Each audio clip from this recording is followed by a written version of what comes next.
Good Tuesday evening, everybody. Chief Meteorologist Brad Panovich here. It is now the 16th of June, 2026. Welcome in tonight to Live Weather Impact. We've got some things to talk about. Even though the weather is kind of nice today, we've got a new tropical system developing near Texas, potentially bringing us some impacts, probably not, which we'll get into with Tim. Tim and I will probably hash that out a little bit because you're going to hear a lot of people getting all worried about this system, but I'll be honest with you right now, a lot of trends of this not really having an impact, at least here locally, but we'll talk about it and how it could and could not have impacts here. But let's focus on the good news first. It's been a beautiful day. If you were outside today, another rare June day with temperatures barely getting to 80 degrees, upper 70s right now. In the middle of June is kind of almost unheard of, and it's not raining. Dew points as well. Upper 50s? Are you kidding me? It's beautiful out there right now. And that's going to lead to some gorgeous weather. Oh, I skipped tonight. That was weird. Jumped over tonight's forecast. You see some changes starting tonight. Look at the warm air surging up from the south. So we have maybe close to 70 south with 50s north. That's actually a signal to some of this warmer air coming in. And tomorrow, say goodbye to this comfortable air. We're back to summer. 90 degrees, humidity starts to creep back up, and we'll certainly feel it tomorrow, more like middle of June than today. Had a few sprinkles show up on radar. None of it was really reaching the ground, but there's a lot of clouds. Look at all that thick cloud cover out there. And that's part of the reason it was so cool today. We had cool air, but also cloud cover. Along the Gulf Coast, you could see a stalled front. A lot of showery, rainy activity down there. They've seen several days of this, and this is why there is some concern along the Gulf Coast for flooding, because it's not like it's a one-day thing. This has been ongoing for a couple of days, and now we've got a new I would call it a swirl, a potential tropical cyclone. If you look carefully between Corpus and Brownsville, we've got a nice little rotation there, and it looks like the center is trying to move over the warm waters of the Western Gulf. Now, when that happens, it will likely try to develop into a weak system. The conditions aren't super conducive for tropical development, but enough that we could see a short-lived tropical depression or even a tropical storm Arthur could form in the next 24 hours. There's the track of it. Again, its track's only 3 segments, so basically a 24-hour life cycle, if that. But it could briefly be a tropical storm. Now, here's the concern. Doesn't matter if it gets a name. Remember, we try to focus on impacts here. That's why we're Live Weather Impact. Not the label, not what it's called, what it does, okay? And rain is the story here. So we're looking at high impact from rainfall along the Gulf Coast for the next 3 days. You notice by Thursday, a little nose of green. That's a low risk. It's like a 5% chance of flooding into the upstate. That's about as close as we get to maybe potentially some flooding issues. Now, I'll show you where the flood watches are right now. They stretch from Texas all the way to central Georgia, but that's it. They don't make it into South Carolina, and certainly not North Carolina. That's because we're not anticipating a lot of heavy rain here, and I'll show you why. When we loop this, you'll see the low and the stalled front to the south, but also notice to the north, another low pressure system with probably a significant severe weather outbreak tomorrow in the Midwest. Man, it's just been a long summer for parts of the Indiana, Illinois, Wisconsin, Great Lakes region. That low pressure is coming up from the south. At the same time, that cold front and trough is swinging down from the north. They try to sync up. If they do interact a little bit, we could see some heavy rain Thursday night into Friday morning. But it's in and out. And notice most of the activity stays south of us. We don't see a big bunch of moisture. I'll show you this closer up. And again, this is something I'll be fully transparent. There's a lot of changeability in this forecast, or what we call uncertainty. It could swing further north and we could get heavy rain, but there's also a very good chance this could just miss us completely. So right now, I would say the trends are towards the miss with just a glancing blow of rain. And if we're going to see that rain, it actually falls at a time of day where it's not a significant impact. It's going to be Thursday night while we're sleeping. Here comes the moisture after midnight until maybe sunrise, and then it's out of here. It's a quick hitter. And then we're gone. Now, Thursday afternoon Friday afternoon, I should say, we could see some additional storms develop, and that's the actual cold front coming down. The rainfall totals, I've been kind of keeping an eye on this. They bounced around from a whole lot to nothing, and now we're kind of in this in-between stage where, yeah, some areas could get up to an inch, which would be great, but most areas, this is not a flooding event. That rainfall there is not going to cause us flooding, especially because we're in a drought. But if we are going to see impacts, it's Thursday night into Friday morning. And right now, probably the thing we'll watch the most is if the rain slows down and leaks into the Friday morning commute. And you guys know commutes and rain don't do well here. I don't, for my life of me, I'll never understand why people can't drive in the rain here, but it's just, that's it. If you've been here long enough, you know what I'm talking about. Here's a look at the 5-day rainfall forecast. We've got that best chance again, Thursday night into Friday, but then the weekend for Father's Day, it's looking great right now. Kind of toasty, low 90s. Remember, we got the U.S. Open on, WCNC, all weekend long. I think it's knocking out some of our shows even, so make sure you have the WCNC app so you can get updates while that golf tournament is on air over on WCNC. Here's your Jerry Hunt Supercenter 7-day forecast. Again, temperatures pretty warm, pretty normal for this time of year. Not crazy hot, not crazy cool either, and probably more humidity. The weekend looks the driest here as we see rain Thursday, Friday, and stay tuned. Those totals and percentages could go up or down. Monday, to me, it looks like a pretty good chance of rain with another front in the vicinity. And next week, that's just your typical summer pattern as temperatures remain in the upper 80s to near 90. Pop-up afternoon and evening storms. Certainly could see some heavier downpours, pretty tropical air mass all in all. And speaking of that, I always like to show you the dew point forecast, give you an idea. Dew points bounce around. They certainly jump Thursday, Friday because of that tropical system, and then drop for the weekend and back up Monday, which is kind of interesting. All coincides with our rain chances. So coming up after the break, we're going to talk a lot about this. Tim and I will hash out whether or not we're going to see much impacts from this, whether a ton of wind or rain. We'll also talk about the flooding on the Gulf Coast. All that's coming up here in about 2.5 minutes, so stick around, and we'll see you back here after the break. Weather Impact Live with Brad Panovich is sponsored by Moisture Lock, crawl space, basement, and foundation repair experts serving the Carolinas since 1988. Tired of all this rain? Does your yard look like a swamp after it rains? Hi, I'm Greg Doggett with Moisture Lock, Charlotte's premier waterproofing and foundation repair company. The longer water sits, the softer soil will become. This can cause foundation issues. If you're having drainage issues, contact Moisture Lock. We'll get the water away from your home and out of your yard. Moisture Lock, stabilize, enhance, protect.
All right, welcome back. Tim Buckley joins me, and I think both of us are doing the same thing. We're kind of keeping an eye on the World Cup in the background here. You guys got your adopted team of Norway. I see they scored, but they just got scored on again as I'm looking up, Tim. So World Cup fever is taking over the Carolinas. It has. We have a lot of new Norwegian fans over the last 2 weeks up here in the Triad. We know everything about them, except for everything, but we know we like them. But they got equalized here, so we'll see what happens. It's exciting times. And your Scotland crew is, I see they have some strong supporters. Yes, they took over the Red Sox they've been taking over Boston, man. It's crazy up there, yeah. I think people, you're either a fan of bagpipes or you're not, and you're finding out real quick who those people are. Yeah, that's funny. They're a boisterous bunch for sure. Yeah, great chance, by the way. I think they have the best chance of all the teams out there. Though the Netherlands are pretty good as well. So Tim, we had a busy show yesterday. A lot of guests. It was a great show. I love talking about sharks. We could have done that for a whole half hour. But today, lo and behold, Tim, this is something we've both been kind of watching. And we've got the I don't want to say the dreaded, but it's always a communication nightmare. Potential tropical cyclone. It's how many years have we had this now? 3 or 4 years, and people are still like, what is that? What is a cyclone? And it's basically just future Arthur, right? And so, and then I think it's a great idea, Tim, that we do these because it allows the Hurricane Center and the local offices to issue advisories and warnings and watches before the system forms when there's a really high confidence that we know something's going to form. So if you ever wonder why we have this new title, it's because of that. So watches and warnings could be issued, but it is going to be future Arthur, maybe a depression on the Gulf Coast. And the million-dollar question for us, Tim, is, will this have any impact at all on the Carolinas? Yeah, and that's the question that everyone around here would like to know, and you and I would also still like to know that final answer as well, I think. And I think the answer is somewhere in the middle. We'll probably have at least some impact, but it's just a question of is it anything significant or not. But when we're tracking this thing, I think it's good that we have the cone. Not for us. We don't really care about that here locally. But for the folks in Texas, for the folks in Louisiana, and we've seen this in the Carolinas before. Yeah. Back in the old days, the Hurricane Center just had its hands tied by the rules. They really couldn't do anything. They couldn't issue any watches or warnings or put out a cone because nothing had formed yet. So it's really good to, something's on your doorstep, you want to get the word out. So they're letting folks know in Texas and in Louisiana, hey, this thing could form. And what we would say is what we said back weeks ago, previewing the season. Don't focus on the cone. Don't focus on the 40-mile-per-hour wind headline. This thing is going to be a flood maker for folks along the Gulf Coast. And sure enough, this is, before the storm even really gets big and bad, looks like there are already some problems in Texas. Yeah, and I think that's, not that this is a Helene type setup, but we all remember Helene had that thing, the predecessor rain event, right? It was the rain that fell several days before.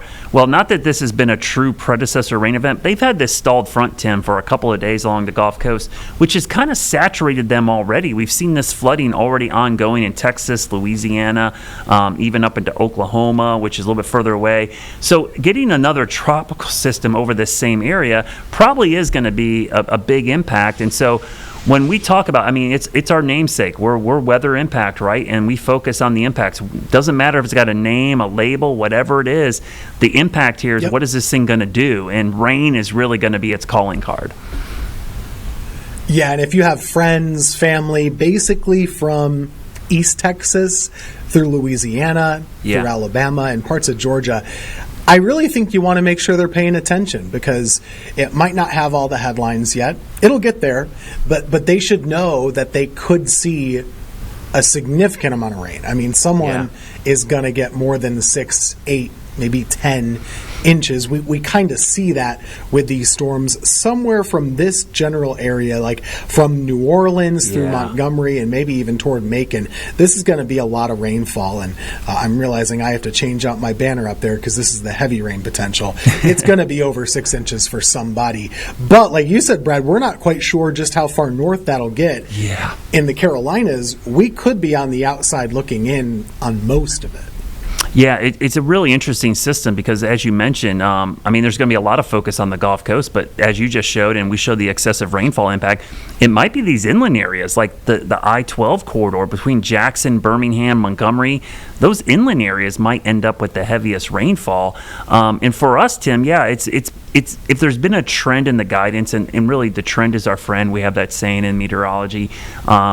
We kind of look at where all the guidance trending. The last couple of days, and really even today, the trend has been kind of the low or whatever's left of this tropical entity to stay pretty far south. So that would kind of keep the heavier rain to our south. It wouldn't eliminate the rain chances completely. It just would probably eliminate the high impact rain and just give us a glancing blow. But in full transparency, Tim alluded to it. We'd love to know exactly what to do.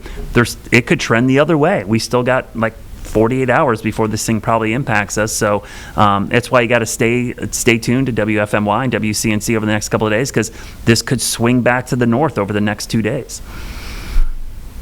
What's interesting is, you have a couple moving parts. It's kind of like when you're tracking a winter system sometimes, or all the tropical systems too.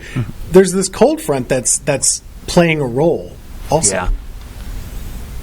Kind of steering it a little bit, right? So the timing of that front will impact how much of that rain is able to sneak up here before it gets pushed away.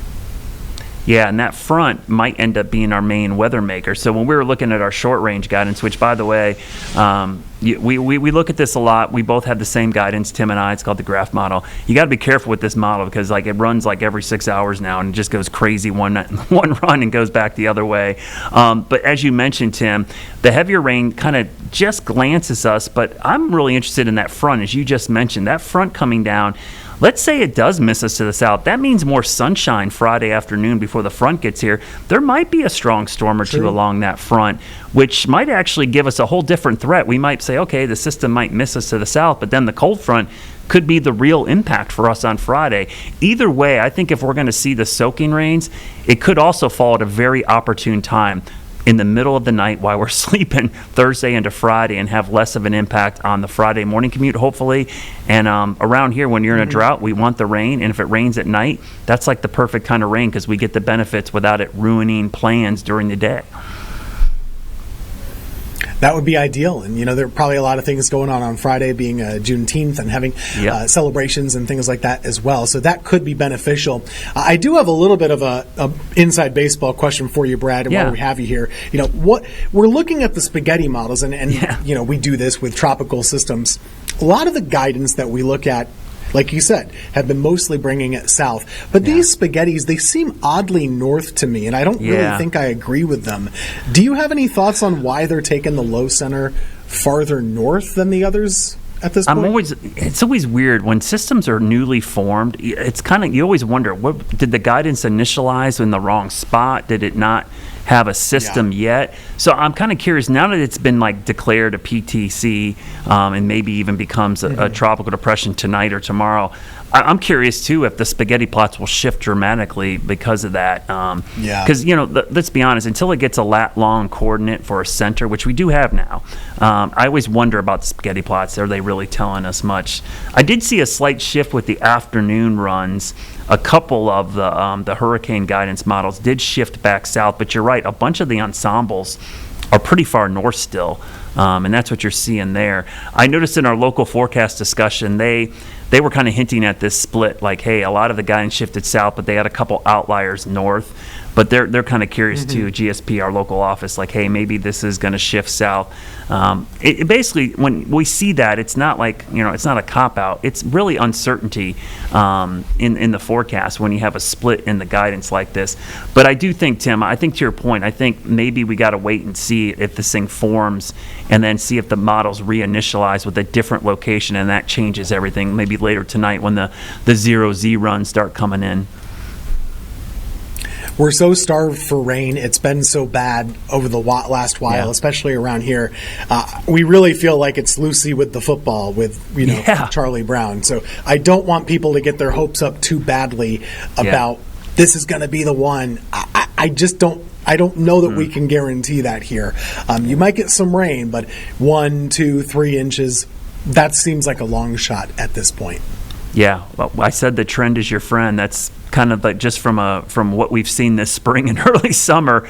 Every time it looks like, Tim, we're going to get a good soaker. As we get closer, it just kind of either peters out or goes away. And it is weird, just historically, our heavy rain events from tropical systems, they tend to not come from the Texas side of the Gulf, right? They tend to come up from Florida, Alabama, Georgia, South Carolina, that tends to be more favorable for heavy rain events or soaking rains. So that's another thing that makes me kind of think, well, maybe this won't be that much, because that's not usually the location and track of tropical moisture that usually gives us a good soaking. And actually, I might hop in on that and put my little bit in. But I want to say congratulations to you both. It's officially 1 year since we started Weather Impact. Oh my gosh. Wow. Lily. I mean, we've got two interns on the show now. Got Rachel here and Lily. Yeah. It's been 1 year. Gosh, it feels like forever ago. I know. Me and James have decided that I had to come on and hijack everything and let you both know that congratulations, we've hit a year. Yes, we have desserts. Oh, Don't worry. wow. We didn't leave that on Oh my gosh, look at that. Look at that. This is exciting. We have red, Jeremy white, just blue brought me even. these. This is Rachel nice. came through for us here. All right. You can still wave on. This is a multi-state operation that's playing out right now. Yeah. Because I think Lily has a cupcake too. I do. Well, I have a cinnamon roll. Oh, Okay, close enough. even better. They were out of cupcakes. Oh my gosh, that's too funny. Well, for folks that don't remember, Lily was our summer intern last year. Now Rachel Mosshammer is here. She's our summer intern this year. Lily now works at our sister station in Columbus, Ohio, WBNS, which ironically enough is where I started as an intern. And she sent me a text this weekend, which blew my mind.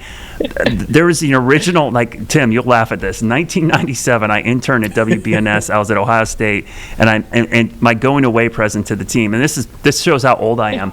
This is pre-internet. We had we basically had Gophers to search information. And when I was an intern, the number one thing I did, I would get phone calls from viewers asking about climate data, historical information, all these like facts and figures. And I knew how to look it up. So I printed it all out and made a guide and gave it to the staff. And it's still in the office at WBNS for some weird reason.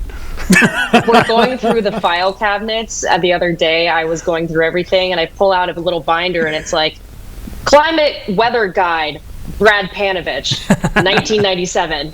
And I was like, oh my God.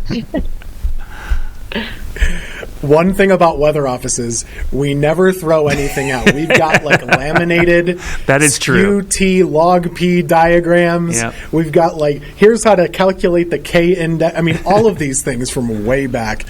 And they're just too cool to throw away. It feels Yeah. wrong to do that. So I'm sure Yeah. Brad's We've got handiwork so still- much old Put film it to and good tapes use. over up in Columbus. It's crazy. Hey, Yeah. Can you find his earliest bloopers and send them to us? That's what we want. Oh gosh. Because that one We'll see sport if I coat can I find had them. was ugly as heck. I hope there's no video of that anywhere. Who knows? Maybe I'll find That's it. great. Should we introduce our new summer Yes. intern? Say hi, Rachel. This is our new Hi. summer intern, Rachel. Rachel, where Hi. are you from? Yeah. I am from the University of Oklahoma. So I'm from like two different places in Oklahoma, so I have to think about it sometimes. But I'm right outside of Oklahoma City. I'm going to the University of Oklahoma for broadcast meteorology. So I made quite a long trek to get out here, but Yeah. I've loved Charlotte so much already. So. Yeah. Well, it's great. We've been very blessed. We've had some great interns here over the year. Lily's been amazing. Rachel's going to be great. Hopefully, she'll go on to big things here with the company as well. We're going to try to keep her in house. So, Lily, what's it been like your first couple of months there up in Columbus? What's it been like? I've been here for about 3 weeks now, Oh my and it has gosh. been kind of all the bits of crazy. Yeah. Yeah, we were So, just talking about the started- Midwest just had all the severe weather. You guys are taking it all. Yes. Yeah, I know. Tell me about it. It's all coming in right from Illinois, so it's on the way. Yeah. I made a highlight reel. Do you want to see our highlight reel? Oh my gosh, no. Is this like a blooper reel? Yes. Well, a little bit. Let's Okay. roll it. All right.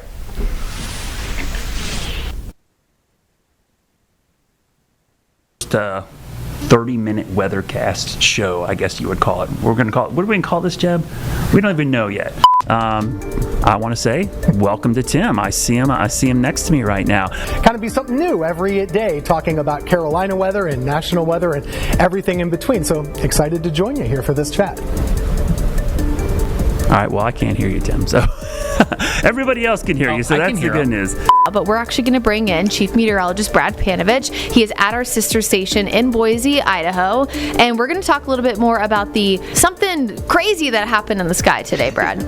Chief Meteorologist Tim Buckley from WFMY here with a lot of meteorologists. We have a little extra weather coverage throughout the week here as we take a look back at Hurricane Helene. Now, a year ago, when Helene hit this area, the water was about 6 feet high. We're back in Fleetwood. I was in this exact location roughly about a year ago. I wanted to reach out to hurricane expert Dr. Rick Knapp.